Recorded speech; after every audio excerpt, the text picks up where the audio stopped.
अस्सलाम वालेकुम, मैं हूं अब्दुल सत्तार। आप अलग न्यूज़ देख रहे हैं। तारिक मतीन हमारे साथ हैं। मियां मोहम्मद नवाज शरीफ साहब ने विक्ट्री न मिलने के बावजूद भी विक्ट्री स्पीच कर ली है। क्या पाकिस्तान तहरीक इंसाफ हुकूमत बना पाएगी? क्या मियां मोहम्मद नवाज शरीफ साहब पाकिस्तान पीपल्स पार्टी को अपने साथ मिलाकर हुकूमत बना पाएंगे? इस पर बात करेंगे, लेकिन उससे पहले आपसे दरखास्त है कि चैनल को सब्सक्राइब करें। सब्सक्राइब करने के साथ साथ घंटी ज़रूर बजा दीजिए। तो मियां मोहम्मद नवाज शरीफ साहब ने विक्ट्री स्पीच कर दी और वो ये कह रहे हैं कि सिंगल लार्जेस्ट पार्टी हैं जिनको सबसे ज़्यादा सीट्स मिली हैं। अच्छा, ठीक है। मतलब मियां नवाज शरीफ साहब ने जो विक्ट्री स्पीच की है और अगर उनको ये लगता है कि उनको ये विक्ट्री मिली है तो कैसे मिली है, इस पर कुछ बहुत ही बड़े बड़े नामों ने वो बात कर दी जो सबको पता है लेकिन कर नहीं रहे थे, और वो बात कर दी गई है। तो उस बात की तरफ अभी आपसे दरखास्त यह है कि रहिएगा साथ हमारे, वो आपको दिखाएंगे भी कि जो मैं नहीं कह सकता, जो ये नहीं कह सकते, जो हम नहीं कह सकते, वो बात बहुत बड़े बड़े नामों ने कर दी है। तो हम आपको अभी बता देते कि कैसे कर दी है। बहरहाल मियां नवाज शरीफ साहब की विक्ट्री स्पीच विक्ट्री ना होने के बावजूद जब विक्ट्री स्पीच की ना मियां नवाज शरीफ साहब ने, तो 7:30 बजे का वक्त। अच्छा, उनका तो इरादा था रात ही कर देते, लेकिन रात के जो नताइज थे वो मैनेज नहीं हो पाए, तो मियां साहब नहीं कर पाए। नहीं, उन्होंने रात में भी किया होगा लेकिन विक्ट्री स्पीच नहीं, रिहर्सल की ना। अच्छा, रिहर्सल, आप स्पीच की बात कर रहे हैं अब तक, तो मैं वही बात कर रहा हूँ कि हम सुबह उठ के भी करते हैं, रात में भी करते हैं। आज जब उनकी विक्ट्री स्पीच, यार मैं कहाँ जा रहा हूँ और आप उसको एंजॉय ही नहीं कर रहे। अच्छा, हम सब सुबह उठ के भी करते हैं। अच्छा, हमें से बहुत से लोग रात में भी करते हैं, करके सोते हैं। और ब्रश, हाँ, टूथब्रश की बात करें आप? नहीं, मैं टूथब्रश की बात नहीं कर रहा। तो मियां नवाज शरीफ साहब ने शाम 7:30 बजे कर दिया है। तो ये जो किया है मियां नवाज शरीफ साहब ने, अगर आप इसको विक्ट्री स्पीच कहना चाहते हैं तो कह ले। अच्छा, उनकी तकरीर के दौरान जो मैं कह रहा हूँ कि करते, जो मैं कह रहा हूँ कि देखें यार, जो मैं कह रहा हूँ कि हम करते हैं, भद से गिरने वाली एक चीज, जैसे वो होता है ना, कई बार आपके हाथ में आपने देखा वो जो वो होते हैं वेट्स जिन पे रबर कोटिंग होती है, तो वो वेट्स जो हैं वो भद से गिरते हैं। अच्छा, है ना? तो सही है। अब आपको समझ में आया? मैं समझ गया। अच्छा, ठीक है। मतलब आपके पास हो, जब आप 7:30 बजे शाम को विक्ट्री स्पीच कर रहे हो, आपका सवाल मैंने काट दिया तो वो अभी कीजिएगा। तो आपके उस वक्त नंबर हो 60 जी, और वो भी 60 कैसे है वो सबको पता है। और आपके ओपोनेंट, उनके नंबर्स हो तमाम तर धांधली के, बरहना धांधली के बावजूद, हाँ, बरहना 91, और आप कर रहे हो विक्ट्री स्पीच। तो बंदा सिंधी में क्या कहता है, वो कॉमेडियन लड़की है, वो जो जागीर वडेरे की बेटी वो करती है, और वो थुक्की वो वाली जो नहीं, अच्छा, बोलते नहीं है उसको, तो वो लूसी, और उसके बाद एक वर्ड और बोलती है वो, और वो 5 उंगलियां पूरी खोल के तना के दिखा देती है ना। हाँ, वो हाई फाइव। हाँ, तो वो जो करती है, ये वही भेजा जा सकता है उस पर। अब मियां साहब जो है उसके बाद आगे भी बढ़े इससे। उन्होंने कहा हमारे पास मेजॉरिटी नहीं है, लेकिन हम सिंगल लार्जेस्ट पार्टी हैं कि जिसके पास मेजॉरिटी है। मतलब अपने आप को ही मुतजाद बना रहे थे। अच्छा, मियां साहब की तकरीर के दौरान नोट बरसाए गए बाकायदा, उसकी वीडियोस आ गई हैं। अच्छा, ये बड़ा कोई शर्मनाक काम है। लोगों ने ये तरीका अपना लिया, और ये लोगों को पता चलता है पहले से कि आपने देखा है गांव वगैरह में ना, कोई तकरीब रखी जाए तो उसमें आप कहते हैं कि इतने बजे ये होगा, इतने बजे ये होगा, इतने बजे ये होगा, कुत्तों की लड़ाई का प्रोग्राम भी होगा। तो वो बड़ा वायरल होता है उस तरह का एक अदद पोस्टर वगैरह, कुत्तों की लड़ाई का प्रोग्राम, वो भी होगा। तो नून लीग के जब वो होते ना, आजो कायद ने बुलाया या आजो लीडरशिप ने बुलाया, तो वहां पे अब व्हाट्सएप ग्रुप्स में या लोगों को बुलाते वक्त ये भी होता है कि नोट भी लुटाए जाएंगे, उत्थे नोट वंडांगे, उत्थे नोट वंडांगे, उत्थे वेला कराएंगे। वेले होती ना, वेले, ये पैसे उड़ा के देना, वेल कराना। अच्छा, तो वेला कराएंगे उत्थे। तो ये नून लीग का तरीका होता है लोगों को बुलाने के लिए। खाना शाना वो उसके अलावा होता है। तो ये अब भी इन्होंने किया, और वहां पे आए हुए लोग जो है वो, जिनको थोड़ी देर में पैसे लूटने का मौका मिलता है। कैसे हुकूमत बना सकती है? रुक जाएं पहले, जिनको थोड़ी देर में नोट लूटने का मौका मिलता है वो नीचे खड़े होकर कहते हैं मियां साहब आई लव यू। अच्छा, और मियां साहब ने कहा कि मैं आपको कई मर्तबा ये कह चुका हूं कि आई लव यू टू, लेकिन उसके बावजूद भी आप बाज नहीं आ रहे। तो अब आ जाइए, देखिए इस तकरीर को जो 7:30 बजे की गई, इससे पहले क्या हुआ था, कमोबेश 5 बजे के आसपास मैंने एक ट्वीट किया जरा सा पहले, और हैदराबाद से कुछ इत्तलात जो हैं वो चली। हैदराबाद में एक सियासी शख्सियत है, आसिफ जरदारी के बहुत करीब है। अच्छा। उस सियासी शख्सियत के एक बहुत करीबी साहब हैं। अच्छा। तो वहाँ से ये इत्तलात चलना शुरू हुई कि पाकिस्तान पीपल्स पार्टी से खुफिया हाथों ने और नून लीग से ये कहा है कि मिल के हुकूमत बनानी, भाई भाई बन जाओ, मिल के हुकूमत बनानी। अच्छा, ये पहले से आ रही थी, कामरान खान साहब बता चुके थे, लेकिन आज 12 बजे इन राब्तों में तेजी आई और सुबह से ये राब्ते हो रहे थे, ये चीजें चल रही थी। तो ये कहा गया कि मिलकर हुकूमत बनानी है।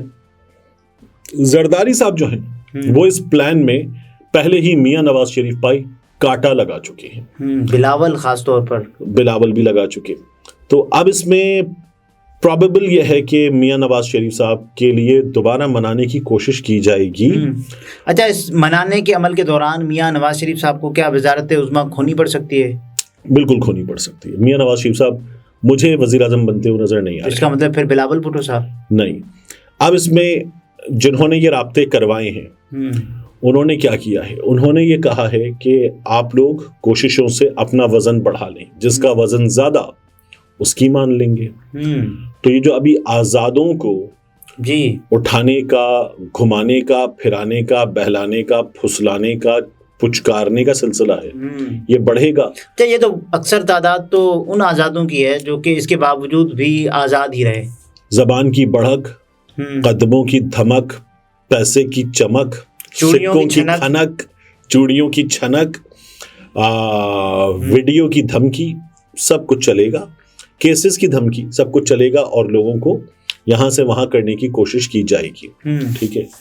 अब जिसके पास ज्यादा आजाद आ गए, पीपल्स पार्टी कुछ पीछे है नून लीग से, तो वो अपनी अददी अक्सरियत बढ़ाए और कहे कि नहीं देखो वजीर आजम तो मेरा। ठीक है, एक कोशिश। नून लीग एक और चीज कर रही है कि मियां साहब पे मान जाएं आपका जो शेयर है कैबिनेट में वो ज्यादा, मतलब ठीक ठाक ज्यादा, तो मियां साहब पे मान जाएं। मियां साहब पे नहीं मानते तो फिर शेयर अपने अपने वेटेज के हिसाब से लेते हैं। ठीक है। शहबाज शरीफ वजीर आजम, मियां नवाज शरीफ पीछे बैठकर पेट्रन, अच्छा ऐसे सरपरस्ते आला। पीपल्स पार्टी ब्लैकमेल भी कर सकती है कि हम नहीं आ रहे, अब करना है जो बिल्कुल कर सकती है। तो ये इस वक्त की पिक्चर है और ये खुफिया हाथों ने करवाया है और इसमें मियां नवाज शरीफ साहब जो है वो हुकूमत बनाना चाहते हैं। सुहेल बड़ाइच साहब ने कहा था बांग्लादेश मॉडल 10 साल, मियां नवाज शरीफ साहब ने आज यही बात की, इक्तदार तोहफे में दिया जाएगा, 10 साल की स्टेबिलिटी है ना, ये मियां नवाज शरीफ साहब ने तो अक्सर करते हैं। अब इसमें एक और चीज देखिएगा आप कि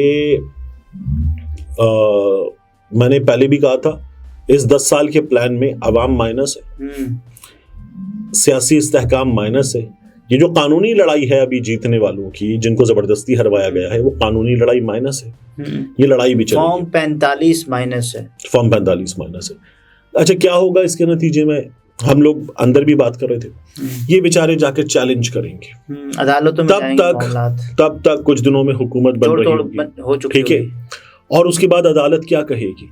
क्या सब अंडू कर दें, क्या सब खत्म कर दें? ये हमारे यहाँ भी हुआ ना कि आप में से कुछ लोगों को इलेक्शन लड़ने की इजाजत दी जा सकती है, लेकिन लेकिन एक पार्लिमानी फोरम तो होगा ना, फिर भी अदालती ना भी हो तो पार्लिमानी फोरम पे क्या हो जाएगा जब सब मिल जाएंगे? तो अगर अक्सरियत होगी तो आप अक्सरियत होगी तो हुकूमत बनेगी यार। देखिए ये जितने मिलेंगे ये मिलके हुकूमत बना लेंगे।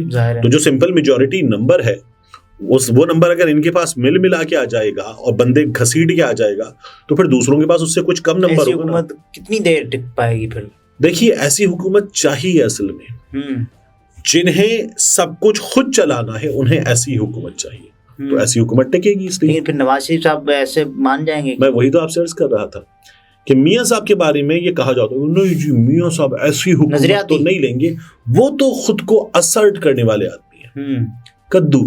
मियां साहब जो हैं वो अगर हुकूमत मिल रही होगी तो छोड़ेंगे? कोई मिलती हुई चीज छोड़ता है? बिल्कुल नहीं छोड़ेंगे, बिल्कुल नहीं छोड़ता। ठीक है, वो लंदन से इसीलिए तो आए हैं वजीर आज़म जी।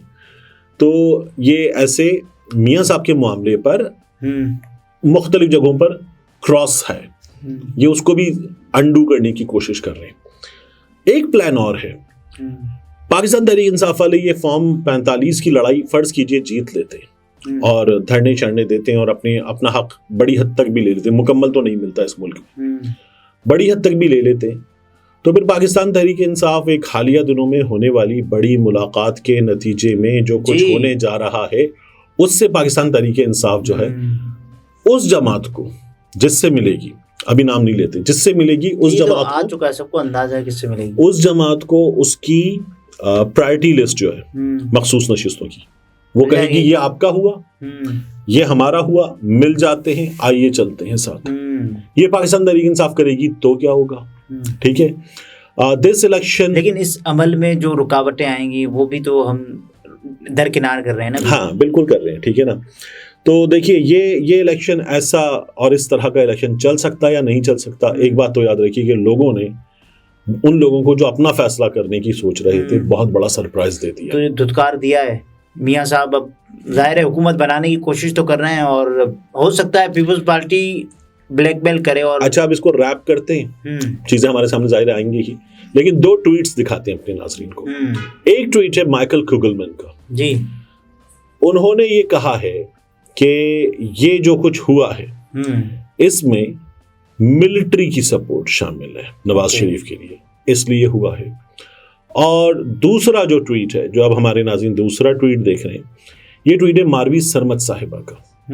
मेरी मर्जी फेम मारवी सरमत साहिबा, ठीक है। लेकिन मारवी सरमत साहिबा अपनी तहरीर के हवाले से एक बड़ा नाम है, अपने नजरियात के हवाले से एक बड़ा नाम है।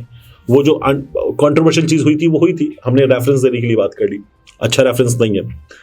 मारवी सरमत साहिबा ने एक बात की है, उन्होंने कहा है कि थोड़ा सा ग्रेस भी मियां नवाज शरीफ में होता तो ये विक्ट्री स्पीच ना करते। इमरान खान ने इन सबको जेल में बैठकर हरा दिया है तस्लीम करने, और खाकीज को भी ये सोचना चाहिए कि ये ना किया जाए। ये उनके ट्वीट का एक और ट्वीट किया है एक साहब ने जिसका नाम तलत हुसैन साहब है, और उनके ट्वीट के मुताबिक मियां साहब का जो चेहरा था और मियां साहब की जो स्पीच थी वो मैच नहीं कर रही थी और कोई मैच नहीं था, और वो कह रहे हैं कि बहुत ऑकवर्ड। मैंने उस ट्वीट पे लिखा था कि अब तो तबलची भी कह रहे हैं कि ये तबला हमसे बजेगा नहीं। अच्छा नाज़रीन, ये तारिक पतीन थे, गुफ्तगू आपने मुलाहिज़ा फरमाई, इजाज़त दीजिए, अल्लाह हाफ़िज़।